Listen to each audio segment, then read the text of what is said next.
Grand Rising and good morning, beautiful people. Welcome, welcome, welcome to Zestful Living with Sweet Tea Morning Show.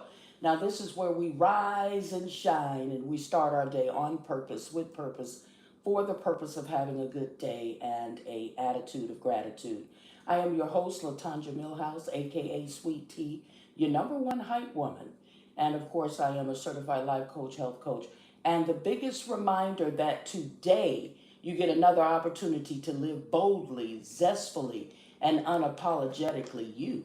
But the question is that we always ask, can you feel it? Do you see it? Do you hear it? And do you know it? It's a brand new day. Can you feel a brand new day? Can you feel a brand new day? It's a brand new day. So, how's everyone doing this bright and early morning? Thank you so much for being here. I see Samara, Madhu, I see W, Kadol. Thank you all so much for being here. And Dad tuning in and calling in all the way from Cali where it's 5 a.m. Thank you, Dad, for always being in support. And so let's go ahead and dive right in where we can begin our day pouring into ourselves as we're looking at the gratitude journal. And so this is all about making sure that we recognize what we need for ourselves when it comes to those that are constantly pouring into other people. And so we look at our gratitude journals so that we can begin to pour back into ourselves. And so for today's journal prompt, we're looking at gratitude for growth. Think about something that challenged you recently, a hard conversation, a setback, an unexpected change. What is one thing that difficulty taught you about yourself that you could not have learned any other way?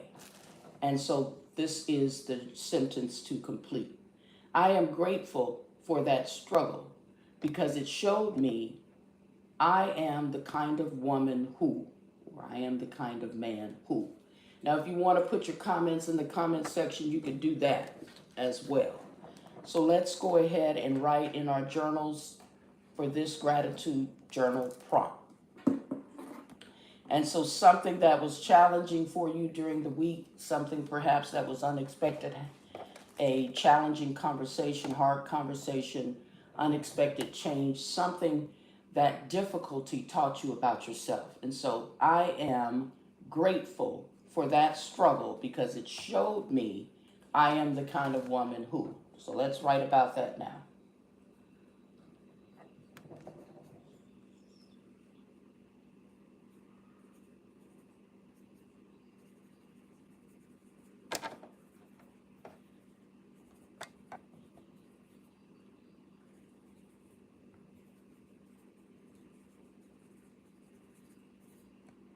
Okay.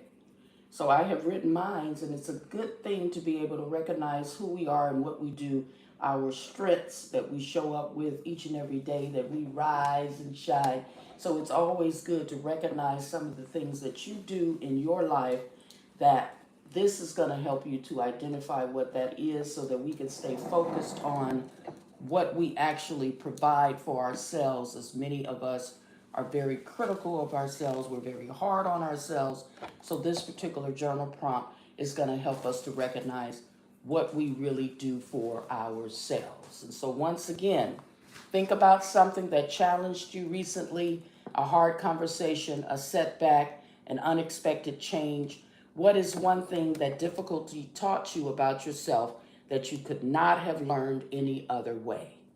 And so I am grateful for that struggle because it showed me I am the kind of woman who, and I would say, rises to the occasion. Okay? During a difficult struggle or whatever, the unexpected change, I rise to the occasion. Okay?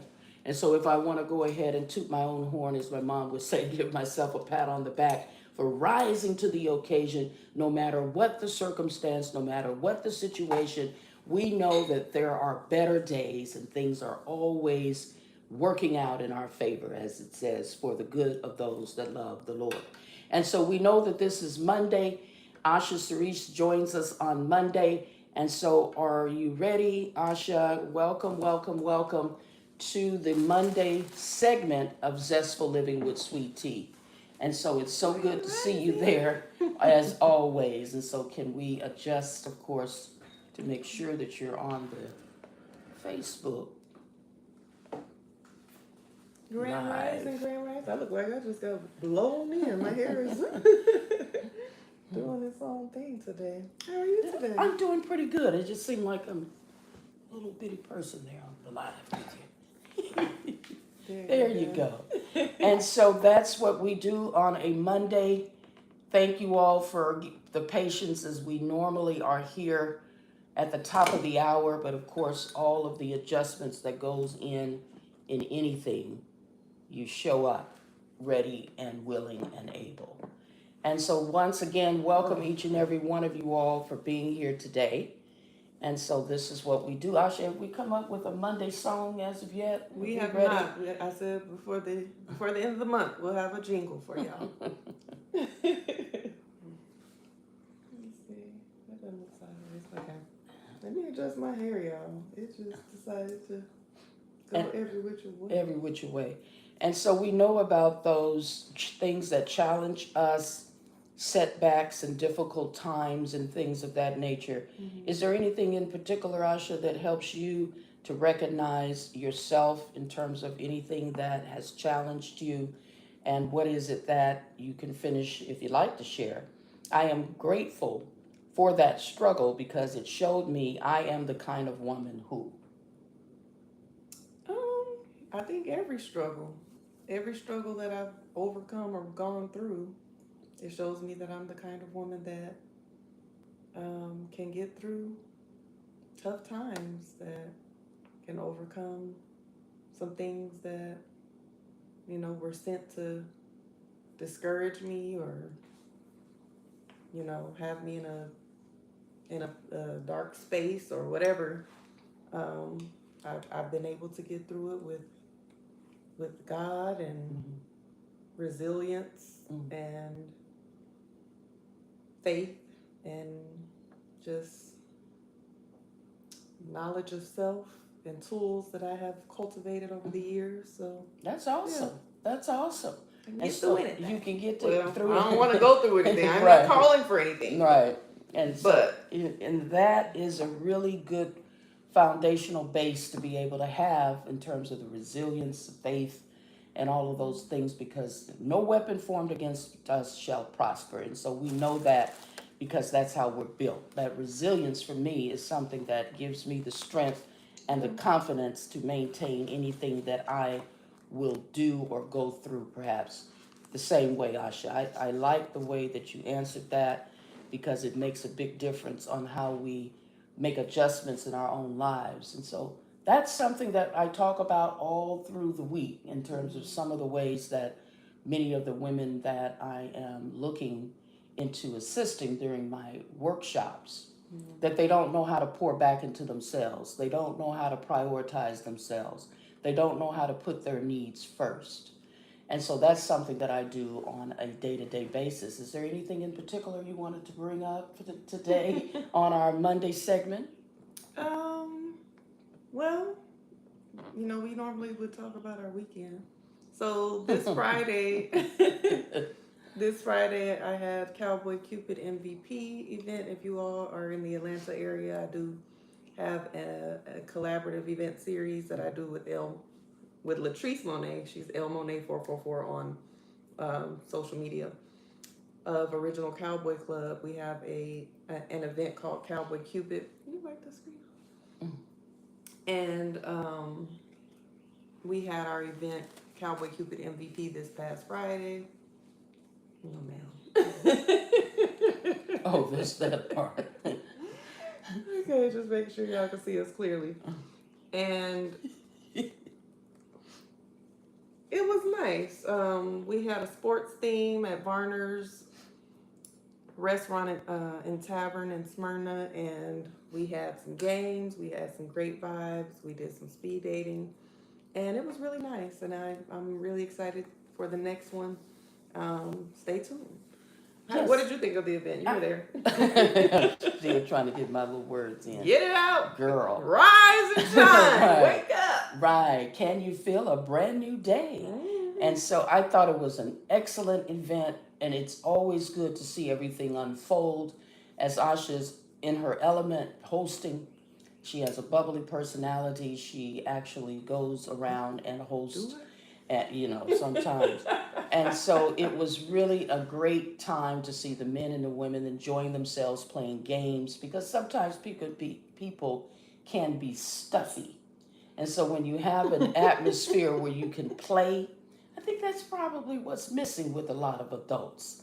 You don't feel as if you can play. I enjoy going outside to play when I was growing up. As Dad and I talked about, he feels the same way. And so some of the things that I noticed was the interest that people had in one another, especially when you did the speed dating round. I think everybody was really into it. And one of the young men were coming around and says, "Are you?" I said, "No, sweetie, I'm good. I think she's over there next to me." And it wasn't that I didn't want to participate in things of that nature. It's just that why would I if it's not necessarily someone that I could it wasn't see? really your age range Thank you. of dating, your dating, preferred dating age range. Thank you for saying that because he was wanting to make sure that I was not left out. So it was a good time. I enjoyed myself. The location that you all had the place, they have a pool hall, different segments and sections, and the atmosphere was lit. I really had a good time. And I found Mama snuck off and played some pool with a guy because I knew where to find her because she loves to play pool. So I said, "Where's Mama?" And I went over there and there she was. That's, And they were down to the 8 ball when I got over there, so it seemed like it must have been a good game. it was a good game. A lot of times the fellas, as he says that he wouldn't take it easy on me, please don't. Because the thing about it is they get nervous when they see that it's really on and popping. Because I was trying to win also, and I could have more likely. And so I just have to do more practice. And so that was really a good time. That was Friday. We did that. And in addition, did we do anything else over the weekend? Just a lot of ripping and running. So A lot of hoopling and hollering. So if you all don't know, me and Mama have birthdays this month. So yeah. Mama's birthday is next Sunday. It's a milestone birthday. Lord willing, our birthdays are this month. Mama is turning 60 Isn't that interesting? on the 19th. Wow. So we were looking for her a birthday look. We're still trying to piece it together and see what we can come up with. And then, Lord willing, I will be turning 38 on the following Sunday, the 26th. So how do you feel about, getting ready to enter a new decade? I feel good. I knew that I would now. I just don't know what to feel because, again, not what you should feel. How do you feel? How do I feel? I feel good. I feel that I am ready to go on with living, because that's what it's all about. You become older as it is. Another year around the sun, as they say. And you learn something about yourself, you learn something about life, and I'm learning every day how to continue to show up. How to continue to be myself, how to continue to enjoy the things that I do. And so I'm looking forward to it. I hadn't ever really just thought about it, saying it out loud. That's pretty much up there, isn't it? 60. It's still, and so it's still young. It's still young, and I don't think about anything else about it. Just continue to be me, and everything's gonna be fine. Do you have any particular intentions or goals specifically for this new era of 60? Okay, so for the 60, I believe that I said that I want to lock up my hair. We'll see if you go through with it. That I want to do that, and then I want to focus a little bit more on fine tuning some things about myself. I won't go into any detail until I go into motion with it. Okay. And so I have some things in place that I want to see about me and come see about me. No, it's some things that I want to do intentionally. So thank you for that question. So yes, I have something in mind. And what does in the 30s mean for you? because you're still in the 30s. Now, they do say What do pushing they 40. say? They say pushing 40. Well, But you're. I'm blowing on it. I ain't pushing it, but no, I'm just playing.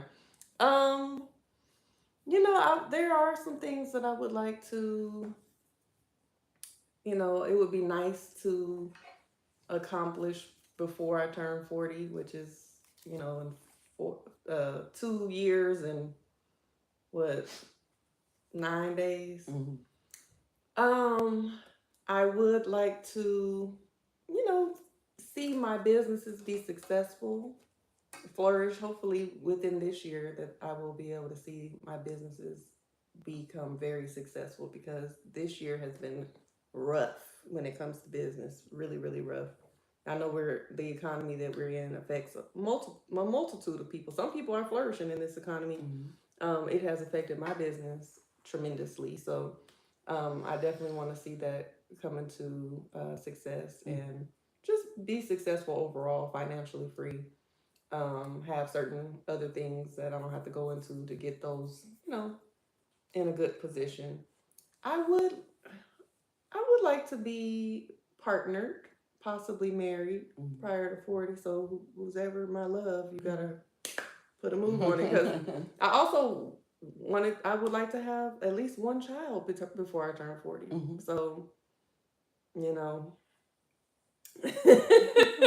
time is ticking. It takes a while to get to know somebody and do all the things. So, that's what I would like. But I'm on God's timing, so we'll see. Amen, amen, amen. And so, should we just go right on into our hot topics, or are we still following up Girl, with? what do you want to do? This is your show. I I'm know a guest. you're a guest, but like I say, we normally get into a lot of things when it comes to pouring into ourselves.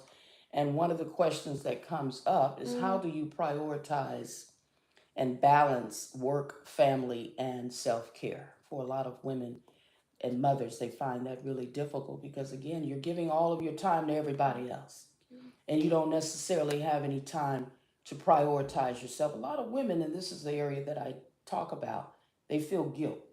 They feel guilty about pouring into themselves. And I have heard some mothers say that when they pull up to a burger joint and they supersize themselves, they feel a little guilt because, again, they are normally accustomed to making sure that the children have something. Well, the children have gone to school. Girl, you better get you a big old burger and some fries and a shake and a Sprite. And so she feels guilty about doing that because she's always in a mode of sharing, always in a mode of giving.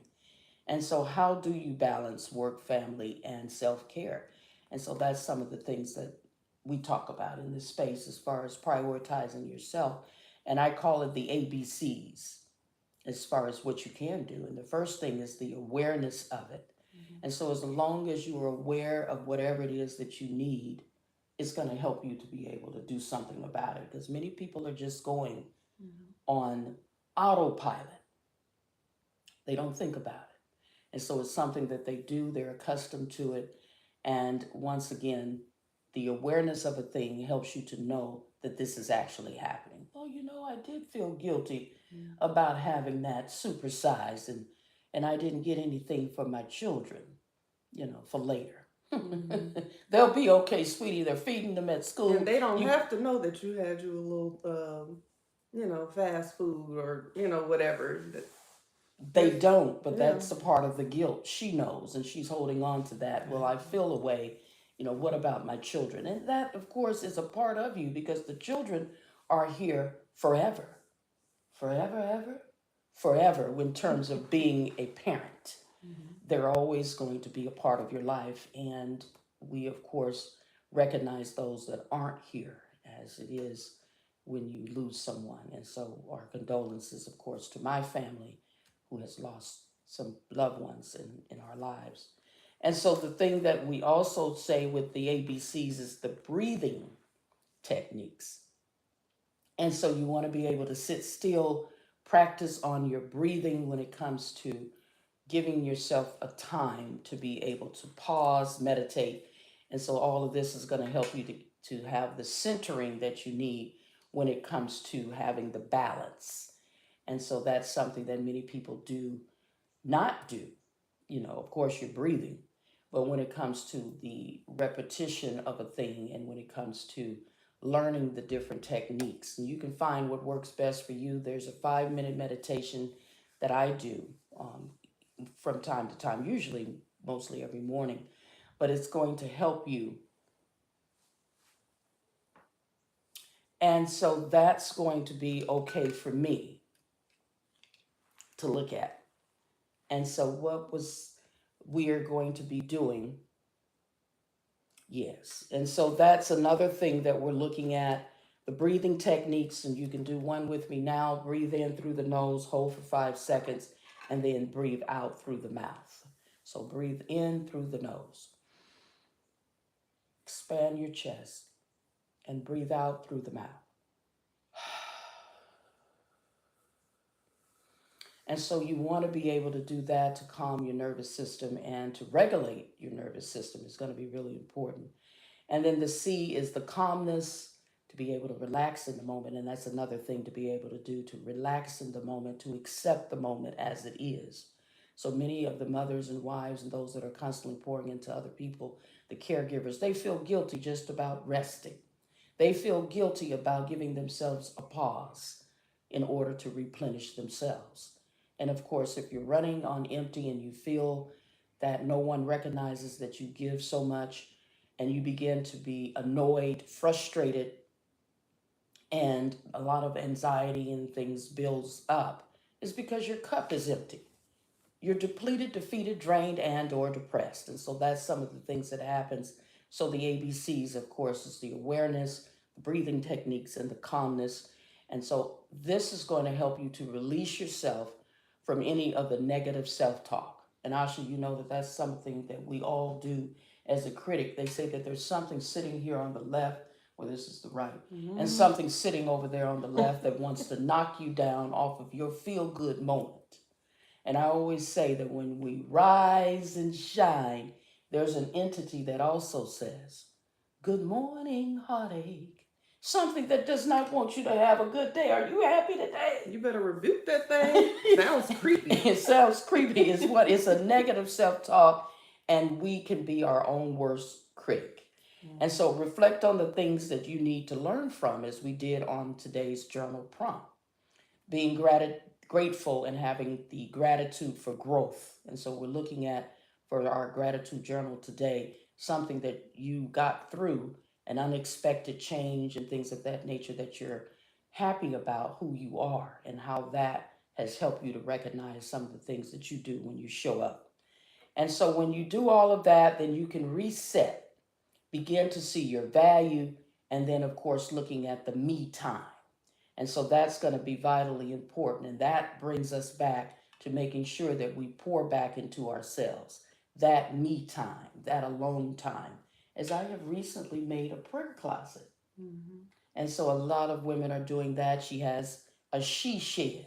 Mm-hmm. Have you heard about a she shed? Yeah. What goes on in a she shed? Whatever she wants. Yeah,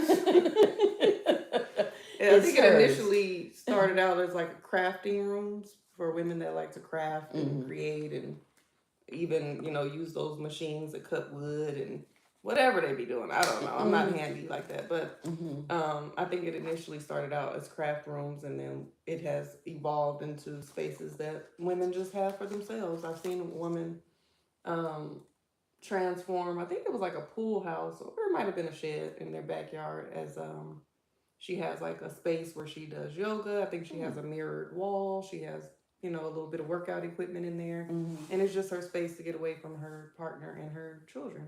Right. And when we talk about getting away, it's almost as if everyone believes that you are conjoined twins.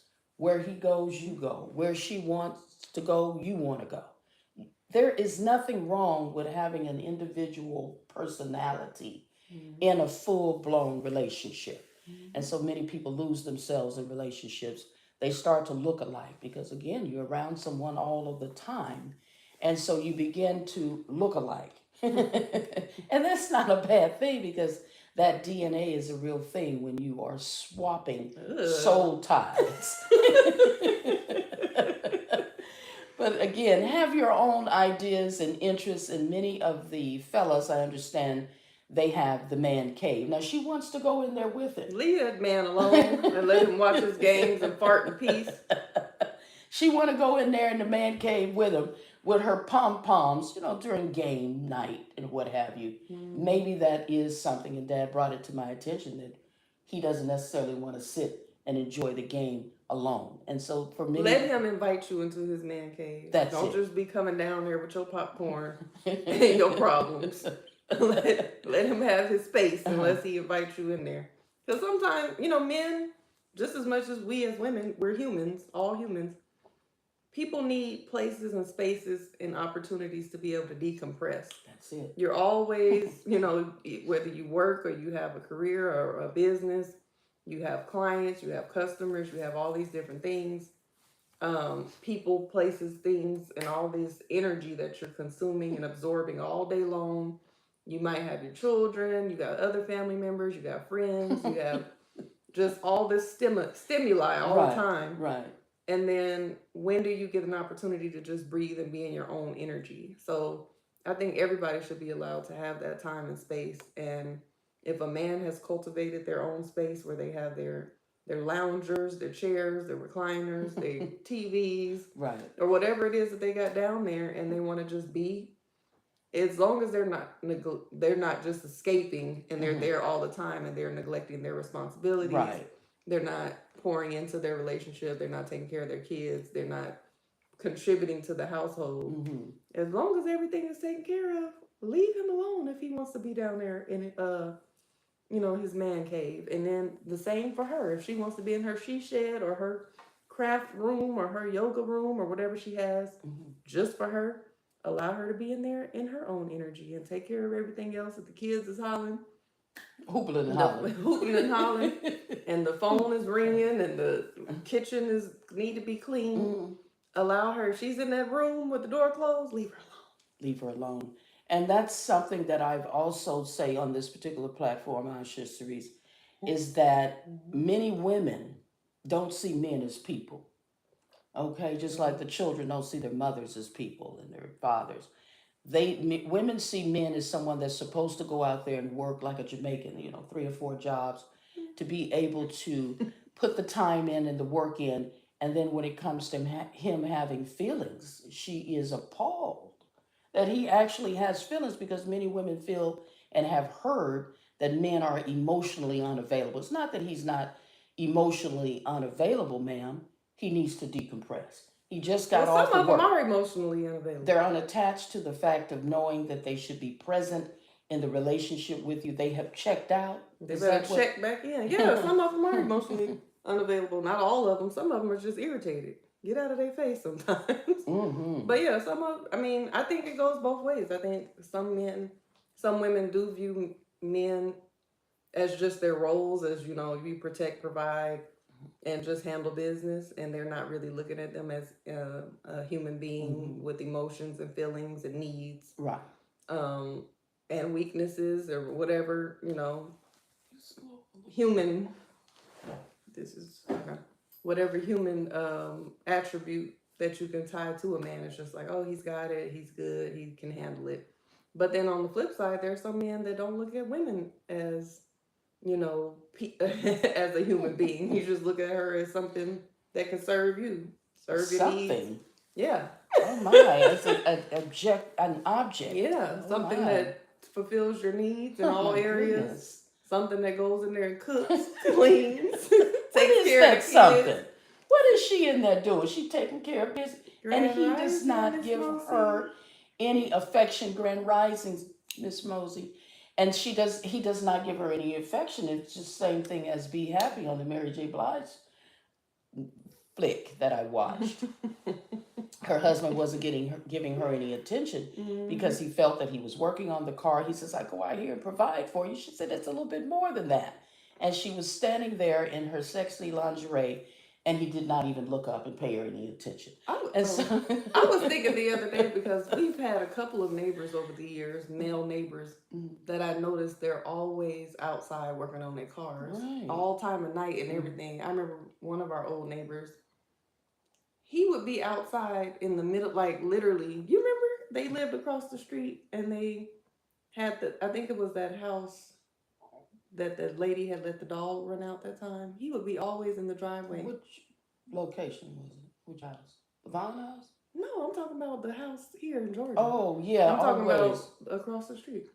Oh yes, He would always. be outside always in the middle of the night, and then we have a new neighbor next to us that's often out. And I'm thinking like, how many repairs does this car need? And I don't know nothing about cars, so maybe cars do require a lot of taking care of. But I was thinking the other day, I think that's a way for them to escape. It is. And get up out of the house and get away from the women that are getting on their nerves in the house, and they just go out there and fix on the cars. Because the old neighbor that used to live across the street, ain't no way there's something that needs to be done every night in the middle of the night. Did you see his mean wife that don't speak to nobody? Well, I guess that was his way of getting away from her, because and it would be loud too. You out there making noise in the middle of the night, or like before the sun rises. So I believe it's just as much for them as many women have these women groups as I do.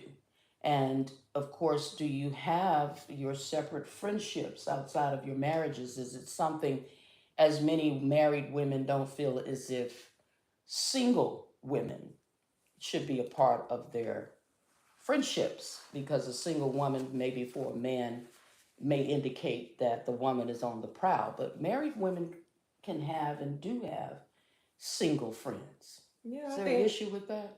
Yeah, you're no, there's no issue with it. I feel like your friends are your friends. So if you people be trolling over here. If you have a friend, you shouldn't eliminate that friend based on your relationship status. And I've experienced that. Oh yeah. But mostly from male friends, you know, when they get with a woman that doesn't necessarily think that men and women can be friends. And then all of a sudden they put me on a shelf during their relationship. And then when they break up with the woman, all of a sudden, hey, Osha, how you been? How you doing? Like, all right, are you really my friend? Because I get, it's kind of tricky when it comes to male and female relationship friendships, because on one end, as a woman, being a friend to a man, I'm not trying to give no man an ultimatum that you need to choose me over someone that you love and that you're trying to build a relationship with. I'm not saying that.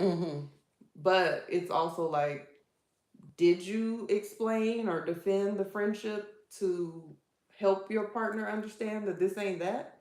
But I think it just depends on the closeness, because there are some friends that I know will explain our friendship. And then also I feel like, if I'm your friend, I'm not doing no secret friendship with you while you're in a relationship with a woman. I know, you know, with my best friend TJ, rest in peace, when he and his fiance, or him and his wife, they weren't engaged yet or married yet, but when him and his wife first met and he first decided that he was going to be serious with her, he invited me to brunch with them to meet them. I mean, to meet her.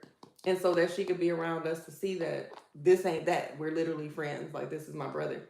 So I think that that's important, because I've had friends, guy friends, that don't introduce me to their women, but you're talking to me and you, like, they might know that you're on the phone with me. And I'm sure the woman, you know, the woman has their suspicions, or they feel a type of way, because yeah, I know about her. I know about Osha. I know you're on the phone with her sometimes. She speaks when she knows that I'm around. But why haven't I met her? Why haven't she, you know, hasn't she come around? So I think that it's important to establish, you know, the connection when it comes to having friends of the opposite sex, to let your partner, reassure your partner that there's nothing going on. So I think that requires the man in this scenario, or whoever has the friend, to set those to establish those standards early, to be the one to initiate introducing each other and things like that. Now, I've also experienced women friends of mine who isolate or go ghost, or, you know, just engulf themselves in a relationship, and then they don't really have time for friendship. And I think that I've even experienced doing that myself when I was younger, kind of being isolated, and next thing I know, years have passed by and I done missed whole relationships that my folks was in, because I was in my own world with my relationship. Right. And that's not normal for me to be so disconnected from family and friends. It was kind of like the situation that I was in. But I think that it's important to, maintain your own individual friendships. Mm-hmm. And yes, things change and shift when you're in a relationship. That does kind of become your priority in a lot of ways, especially when you live together. But it is important to maintain your other friendships and nurture your other friendships and relationships. Stay connected, stay in touch, and make time for what you got going on. Why do you look I zoned got out? something my teeth is getting on my nerves. We see you zoned out. Shut up, girl. But so yeah, I think it's really important to try to find some balance. Not that you're gonna be sitting up on the phone with your friends and stuff all day long when you're in a relationship, but make some Girl, time. What is that go. in that nail? Oh, that's something from the makeup. And so, one of the things that I was going to look at also, Asha, is that someone had mentioned when I was invited to speak at a gathering, one of my friends, and the lady says that she just doesn't have time to make the connection with her friends because she's so busy being a mother and a wife and all of these things that she has not prioritized her friendships. And that's something that's really important. You And how cannot old were her neglect children? your friendships. I believe that they're on their way to college now at this point. So 18 and in their 20s. One of them is on their way to college. So she admitted that she has not prioritized friendships. How do you suspect that they get cultivated and they need a certain level of you maintaining them? right. Even if So you have to people, put it in your calendar to have some, you don't have 15 minutes on a particular day to just check in with your friend, or an hour or two that you can pencil in your calendar to be able to talk to, or meet up with your friends. Like, mm-hmm, I can't imagine anybody's schedule being that jam packed, but I right, get it. mm-hmm, Even if it's quarterly, there's mm-hmm. got to be some time in your calendar that you can make for relationships that are important to you. Now that's the key point, relationships that are important to you. And it brought tears to her eyes because, again, she's noticing and recognizing that she has been neglecting her friendships. And it's not something that people want to be put aside about. Oh, well, I'll deal with her later. I'm busy. You cannot do that because the energy is real and people can feel that you don't have time for them. And so when you need them after everything is over, you're going to need a good listening ear. No, after everything is over. Not everything is over, but whatever it is that you have done and have gone through, and that's what friends are for. That's what friends are for. The good times. I don't know that Oh, song, you don't? sweetie. Okay. And so that's one of the things that we're here for one another. But include us in your life when it comes to your marriages, your significant other, because you have always have been there. So why stop now? Right, right. So yeah, it does take organization sometime to be able to balance all of these relationships, because it is a lot, and a lot of people do, you know, require a lot. So you do have to have boundaries too, because you might have time to check in and have a quick conversation with your friend, or meet up for a quick brunch or lunch, but you might not have time to sit up on the phone and listen to their problems, or you might not be able to make it to the girls trip or whatever. So you just have to be able to have boundaries and you know figure out what it is that you can do. Are we gonna do? Sure, you can look into those, or you can just make some. Let's go ahead and make the noise now if you want to. Finish your Go thought. ahead. And so I was just thinking about a couple of things when it comes to. I understand that Jada has come back to live with Will now. That she went on a whole whirlwind of being able to find herself, find her enjoyment, find what makes her happy. And so when you marry young, as she did, you don't have necessarily a whole lot of time to recognize what it is that you enjoy, what you like. And so she has done that, and it seems like they're back together, and people are over it, for the most part. And, you can find yourself as it is, you lose yourself in relationships. So if you have a partner, as Will and Jada have this bad marriage for life, as they say, that they give each other that space to be able to grow. Because again, if you're in a long-term marriage and a long-term relationship, what else are you supposed to do if you're not growing? That's something that you are evolving every single day. And so, of course, you learn who you are in the relationship because you have so many other different roles that you're into. And so you lose the identity of self in many ways. So I'm happy to see that they have cultivated that once again in their marriage. Yeah. I mean, I never really had a lot of judgment towards Will and Jada's marriage. I think a lot of people have over the years. But I think just like anybody else's marriage, they do what they want. They do what they decide is appropriate for them. I think people thought that Will was so broken down and sad in the interview at the Red Table talk about her entanglement with August Alsina. Right. But when you find out the actual issue of it was that he was not ready to come out with the truth of them having a separation because he wants to have this good guy image and maintain this family man image for the public because he's Will Smith. So he wasn't ready to come forth with what the truth was. So Jada just put it out there like she had an affair when really this was something that they agreed upon, having a separation and staying married but being separated and being allowed to have their own relationships outside of the marriage. And then I think they said in Will's book he talks about all the things that he's not all the things but a lot of the things that he's put Jada through with infidelities and stress and all these things and pressure, and nobody listens and reads all of that. They just want to get on her and make it seem like, oh, she got this good man and she's out here messing with this young boy.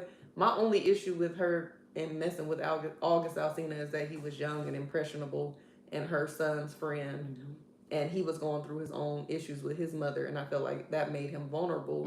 And here you go as a big grown woman dealing with this young man, and then once it seemingly whenever she was through with him or over it, it seemed like she discarded him, which is why all of this came out, because he was on, I think, Angie Martinez's show, and he revealed the relationship, and he said that he was hurt and heartbroken, and now he's in a relationship with a man looking like he's tapped out from what we're used to seeing him.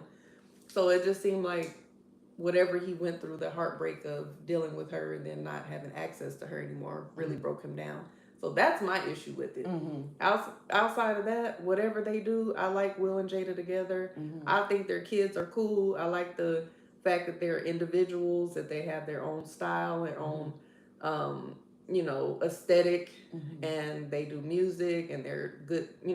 They do things for the earth. I think Jaden has like a water company. He has a mobile food truck that gives out free food, and all these different things. And I think that they're just creative. I like their family. A fashion. He's the face of this fashion brand that he's working with now, collaborating with. Yeah. So we're going to get into a few questions because we are almost at the top of the hour. At the top of the hour, we have a little bit. Yeah. So why does it seem like people do more connecting online? Or no, why does it seem like people are more connected online than ever, but lonelier in real life than ever before?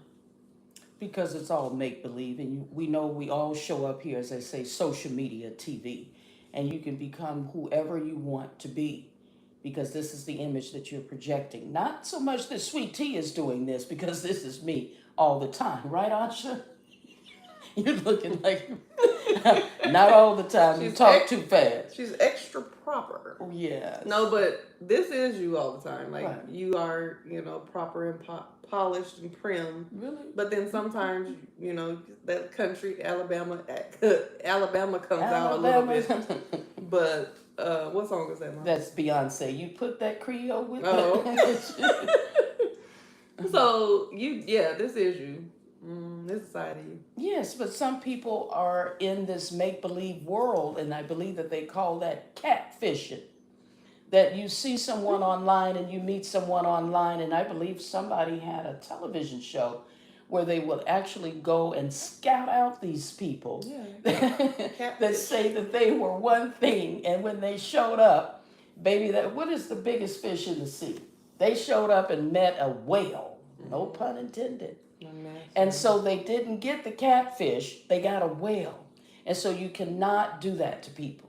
Just enjoy yourself, and so that when you begin to pour into yourself, love on you, and you want to be in a relationship, it will be easier because you're not faking the funk. You have to keep up that funk, and after a while, it's going to have a foul stench for you to be able to continue to pretend to be somebody that you're not. After a while, that representative is going to have to sit down because everything gets revealed.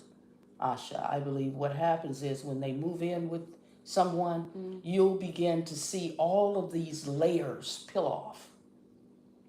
All of the fakeness goes away because you're in your element now. Eyes are married now.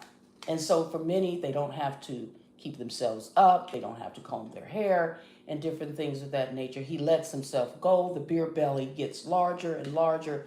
And so what happens is people get comfortable. But if you're faking the funk online, eventually that's going to show up over time.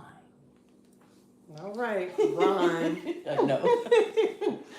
And so, yeah. I think that we've gotten too much access to the internet, and we've gotten too dependent on it because I'm a millennial, so I grew up in a time where we didn't have easy access to the internet or any access to the internet. And then we started having access to it, in school and eventually in the home. But it wasn't, I think I used to be going to like a few websites, Yahoo, Ask Jeeves, BET.com, like just little things here and there when I first really got a lot of access to the internet. But that was only on computers when you had the opportunity to get on one.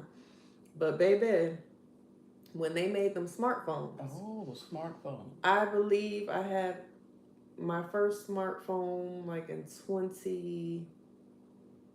I think it was like 2011. I'm not sure why your father believes you've had a phone. Anyway, that's a different topic. So I've had my first cell phone at 14, but like the smartphones where you have a large screen where the internet and you're access to going online. on apps and stuff. Because like once MySpace and all that came out and Facebook, you still had to be at a computer somewhere, a laptop or computer. But then once you have access to it at the palm of your hand, that changed the whole thing. That is when everything changed. And I think that's when everything went downhill when it comes to connecting with people, meeting new friends, also dating and relationships, family dynamics. Because I think people, even when it comes to family, I think people were a lot more intentional about being connected before the phones. Because growing up, you wouldn't even think that there was that much of of space between me and you and our family in Birmingham, because we made sure that we talked on the phone, letters were exchanged, sent in the mail, pictures were sent in the mail. Like that used to be one of my favorite things, to receive letters and pictures from my cousins who lived in Birmingham, to be able to see how everybody looks and do all that. Yeah, now it's just like you're not really even sending as much because everything is on Facebook. You just see what people post. Folks don't want to send stuff online, or people get too dependent with, doing all the connecting online. And then when you try to talk or you try to see each other in person, people start acting weird. It's like, dang, can we see each other in person, or is it we just got to stay online? Right next to someone, and then you're actually on the phone engaging with them, and they're right next to you. So there is no human connection, no interaction, no interpersonal communication that you have to maintain and keep up with. And I recall that we had the roller dial phone. Now this was way back. Girl, dinosaurs I had access to that too. You remember the phone at Grandma Bland's house? Yeah. That you had the dial, and if you didn't get the number right, you had to hang up and start all over again. I didn't know you had. Grandma had one at her house. Do you remember a phone booth? Yes, I used to use them all the time. Oh, I'm not that young. I'm a millennial. You're young. I'm young, but I grew up with all the things that you're talking about. Isn't that interesting? You're thinking of the Gen Zs that don't know. They don't know anything now, about phone booths. I don't know nothing about no 8 tracks. Oh, you don't? Yeah, I'm cassette tape is where I tap into. My memory started cassette tape. Cassette tapes, yeah. And, cassettes, VHSs, then CDs, Blu-rays, now we're streaming and stuff. Oh, it's just really evolution. Mm-hmm. And that is an area where we're all growing and evolving. Yeah. So I also wanted to say about the online activity and being online is just really affected how people find love. mm-hmm. Everybody is kind of dependent on finding somebody on either a social media app, a dating app, or a networking app. Mm-hmm. And you know now everybody has or thinks they have so much access to so many people. Back in the day, you had access to who you ran into. Maybe you could do a long distance thing if somebody hooked you up. Like if you know somebody that knows somebody. Oh, I got a cousin back in Delaware, and he's looking for somebody. I think y'all will like each other. Let me give you his phone number because matchmaking. Things like that. Matchmaking, word of mouth, hookups, Right. And outside of meeting someone that may be passing through the city. Mm-hmm. You have access to whoever is in your immediate area, wherever you frequent, and you made it work. Like yesterday, I was telling you how had been so long since somebody stopped me in traffic when a guy had yelled out and said something to us as we were driving yesterday. Right. And I always talk about that, like when I was coming up in my teenage and 20s. All the time you meet somebody who's driving. Hey, roll your window down. Right. Hey, take my number. Da, da, da, da. Yeah. Like now, you barely get anybody that ain't nobody thinking about you in your car. They're focused on, which they supposed to be focused on the road, but nobody's trying to look for those in-person interactions. You go to the grocery store, and then I see men looking all the time, but I see you peeking, but you ain't speaking. Right. I see them looking. And sometimes maybe they're in a relationship or they're married and they just want to look. But then sometimes you spark conversation with these guys and they're single, but they're literally just looking. When do you get up and make a move? Okay. When do you get up and talk to a woman that you find attractive? Just like anything else, if you don't use it, you'll lose it. So there's an art to communication. And so that awkwardness is going to come about because people are not interacting. Mm-hmm. Now you got these OnlyFans websites and different apps that the people want you to pay them to take part in who they are, to pay them when it comes to getting to know them and watching them. Mm-hmm. And so everything is a product. Everything is for sale. And so no one is interested in getting to know anyone. They're swiping left and swiping right, and they're leaving you on red. They're kicking you to the curb. No one really has time to even be interested in who you are. No one cares. Sometimes it seems to me. Sometimes I wish they did have an option for a paywall on these DMs on the inbox. Like before you come slide in my DMs with the foolishness, there's a fee to get in here because some people just sliding in these DMs with all kind of foolishness. So I wouldn't be opposed to, you got to pay to get up in here. Right. But I really think that it's on top of the social media, all the access. Mm-hmm. When the pandemic happened and everybody was quarantined and in the house and either stuck with whoever you stuck with because you're in a relationship or solo and single and by yourself and experiencing loneliness. Thank you. That's stuck. Whatever they because some people know each other. Some people were in relationships and had never spent that much time together. That's exactly right. So it made or break, it could make or break you during that time. Mm-hmm. But it's gotten to the point where people, because we had to all adjust and adapt during the pandemic, and it was traumatizing to not know what life was going to be like dealing with a global pandemic. We hadn't dealt with that in our lifetime, where there's this virus going around and people are dropping like flies and you literally got to stay in the house. That's traumatizing. It is. And then we had to adjust and adapt to have connections. Like I started talking to somebody towards the beginning of the pandemic and we had to be creative. We did a FaceTime date. We did a date where we both watched a movie at the same time from our own houses and we discussed it and things like that. So we had to get creative. And I think people are still kind of living in the energy of they're still quarantined. Yes. They're still not getting outside. They have their routines. When I'm asking and polling people online, where are all the single people at? Oh, we at the house. Well, you're online talking about you want to find your love of your Right. life, and you want to be married, and you want to have children. That's a good point, Asha. You're gonna have to come outside. They're not outside because they have gotten into this laxy daisy role of not actually doing anything. They don't have to apply anything, and men may not be trying when it comes to conversations because some of these shows that I'm noticing, where's the communication? How do you spark someone's attention? You're not showing any interest. No. Where's the energy? And it seems as if it is dormant. They just aren't in the space of wanting to be in a healthy relationship. They want it, but not for all of the right reasons. Yeah, and small talk is really annoying to me. And men who are not able to maintain a good conversation or spark one, being on dating apps, because I'm not against dating apps, but I do feel like if you're going to try to build something with somebody, we're going to have to make our way off of the app. And I'm not trying to be nobody's pen pal, but if we match and the first thing you decide to slide in my DM with is hi, bye. Because look, somebody saying hi right here. Yeah, hi and bye-bye. Because one of the things that happened when I went on a date was the young man, as he was an older gentleman, got it twisted in terms of where he met me. And it wasn't as if I'm trying to run his social life as he is single, but make sure you get it right in terms of who you actually met. So you're speaking in riddles. What are we saying? I'm what saying happened? that he went out on a date with me and he got it twisted and thought that I was someone else when he called and we had a conversation. Oh, he mixed you up with another He mixed woman. me up with someone else and thought I was trying to get in his business because he's single. Yes, sir, you single, but where's your memory?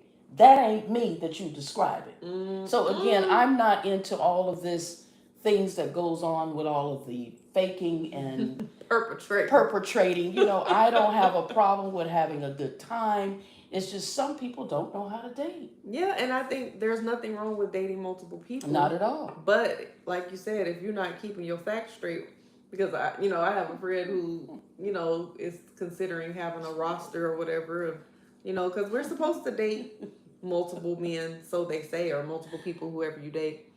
And I was like, you better start keeping notes because you're going to start mixing up facts. Write them down and figure out whose name and whose birthday is what and what, remember the things that they're telling you. Because that is a lot to keep up with. It's a lot.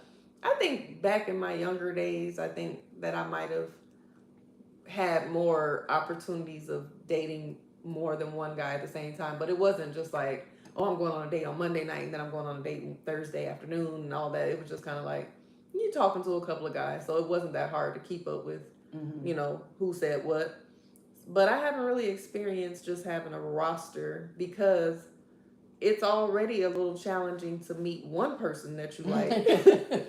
But to meet multiple people that you like at the same time is kind of rare. It is. I'm not saying it's impossible, but I'm not opposed to it if it happened, if I was interested in multiple people at once. If you were interested, and a lot of people get it twisted. They believe that it's dating, and then you're adding up body counts and all of these kinds of things, which is no one's business. Right. As someone asked a young lady on the social media app, "What's your body count?" And I think she said, "What about your mama's?" No, so it's the same as your mama's. Same as your mama's. So leave people alone about their personal business if you want to date them and if you're interested in them. But the way that in which we use these terms, because that is a term that has been used in a varied of ways when it comes to a date. So be careful with the ways in which you're using things because some people may get that mixed up in another way. And so if you're wanting to mingle, as you do have a database, Asha, that they need to know about in terms of this Cupid. The intentional love connection. Could you explain collective? Yes. The intentional love collective, and this creates a database for singles. Asha, how does that work? Yes, so I do have the Intentional Love Collective, which is my singles platform. So that, of course, includes events. It includes interviews and conversations around singleness and dating and relationships. And I also do a little bit of matchmaking and very intimate curated events as well. And then also it's a shared, I have the collaborative event series, Cowboy Cupid, with Latrice Monet of Original Cowboy Speak Club. up. Girl, they can hear me. Speak up. So the database that I'm talking about is available for people that are single that want to go ahead and fill it Yeah. out.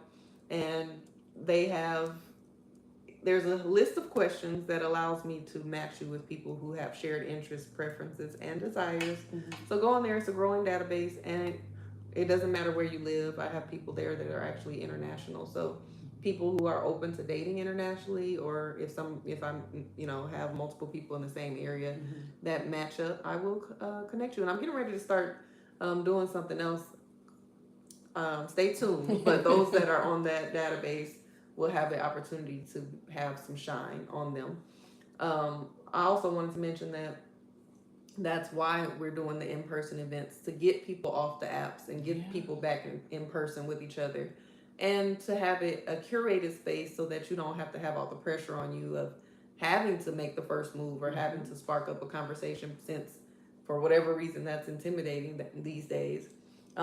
We have the icebreakers, we have the conversation cards, we have all of the things, the games and everything to get you interacting with people. So at our events, you're definitely going to meet someone that you didn't know when you showed up. Right. When you go to the club or you go to conferences or lounges, most of the time you stick with who you showed up with, unless you're going to take the initiative to go spark up a conversation or do that if the music is too loud, or if you're shy or you're nervous or people don't seem approachable. Right. You're going to just be with who you came with. But at our events, you're definitely going to leave knowing someone new. I think that's awesome. Thank you. It really is a safe space to be in. Mm-hmm. It's curated, the activities are planned out, and it sounds like a good time. And you also leave with someone, as you pointed out, that you didn't know before. Absolutely. Well, good, congratulations, and I'm so happy for you, Asha. Thank Do you, we Mom. have time for one more question before we let everyone go? Or Sure. okay. Let's see. Well, it says, what safety steps do you take before meeting someone new? I guess it should be, what safety steps should you take before meeting someone new, and are you actually doing that? I heard about this young man that has a voiceover. Like if you're getting in the car with an Uber and you turn on, you actually have conversations with him, and he's helping to give you that sense of protection when it comes to the Uber driver or whomever car service that you may be using. And that way they'll know that you're not alone, as it says, I'm pulling up, okay, I'll be waiting on you, and just to have that extra voice. But the safety precautions, of course, is to let someone know where you're at, as you may have a location app on your phone where someone can keep track of where you are.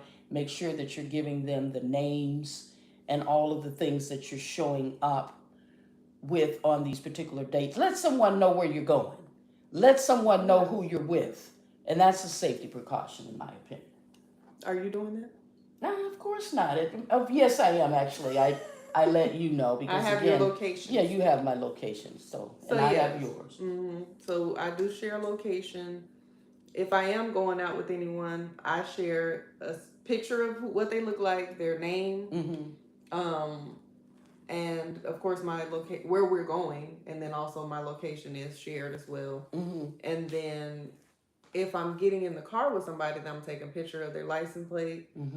I think I could do better with because a lot of women are recommending doing background checks on men. I try not to get too going down the deep rabbit hole of stuff too early, because I feel like, or I felt like in the past, that I don't want to know too much too soon, because I want to get to know you naturally. But when it comes to safety, I do understand that there are some things that we could do. I believe you can go to police stations and even ask for if they have any sex crimes or anything like that on their record. Okay. So there are certain precautions that we can get into their background if they're safe to be around. But as far as me going down the rabbit hole of looking at their social media and doing all that, I'm not trying to do all that.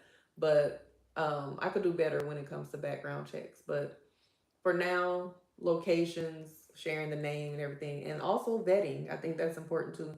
Not saying that you can't be tricked or fooled out here because people are manipulative, Yeah, they are. but if you do try to vet someone a little bit um, before you meet, because I hear a lot of men saying that, oh, I went on a date with this girl and she used me or she took advantage of me. She just tried to get money or get a meal or whatever. They And I'm still like, doing that? that's what they say. And I'm like, well, Mm. how many times did you talk to her before y'all went out?